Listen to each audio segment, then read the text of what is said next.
কক্সবাজারের marine drive থেকে এসে কলাতলির খুব কাছাকাছি অ্যাক্সিডেন্টটা ঘটলো। আপনার আমার বাচ্চাগুলো হঠাৎ করে খুব স্মার্ট হয়ে গেল, বন্ধু বান্ধব ইভেন বান্ধবী নিয়ে ঘুরতে যাচ্ছে। আমরা কি খেয়াল করি? একটু খেয়াল করা উচিত।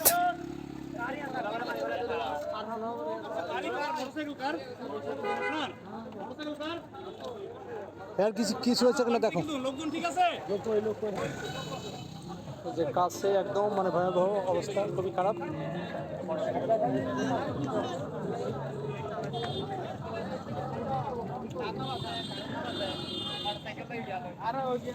একদম ভেঙে। এটা কার গাড়ি? কার গাড়ি এটা? এর সমস্যা হয়েছে নাকি?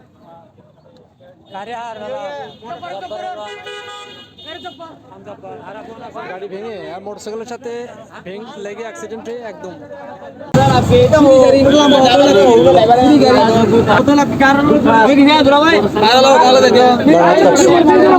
হাত কাটছে। বাইকের চাবিটা নিয়ে মামুন। এভাবে আমাদের অপরিপক্ক এবং খুব কম বয়সী বাচ্চাগুলো কক্সবাজার যাচ্ছে, বিভিন্ন জায়গায় যাচ্ছে, যেয়ে মোটরসাইকেল ভাড়া করতেছে। চাইলেই মোটরসাইকেল এখন বাংলাদেশে যে কোনো জায়গায় ভাড়া পাওয়া যায়। তাদের কাছে ড্রাইভিং লাইসেন্স নেই, তারা সঠিক রুলস জানেও না। ডানে বামে যে কোনো জায়গা দিয়ে গাড়ি ঢুকায় দেয়। তাদের ভাইব থাকে হচ্ছে যে খুব টানাটানি। এই টানাটানি করতে গিয়ে আজকের এই দুর্ঘটনাটা ঘটছে।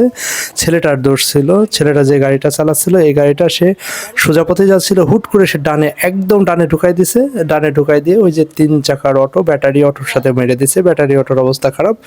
এখানে মূলত ব্যাটারি অটোর কোনো দোষ ছিল না। যাই হোক আর কি, আমরা যখন আমাদের বাচ্চাগুলো বাইরে ছেড়ে দেবো, ট্যুর ট্রাভেলে যাবে, তখন একটু খেয়াল করবো, একটু সেই নৈতিকতা আমরা শিখিয়ে দেবো, যেন পথে ঘাটে কোনো প্রবলেম না হয়, সেফলি আবার বাসায় ফিরে চলে আসতে পারে। সবাই একটু খেয়াল রাখবেন যার যার বাচ্চাদের প্রতি।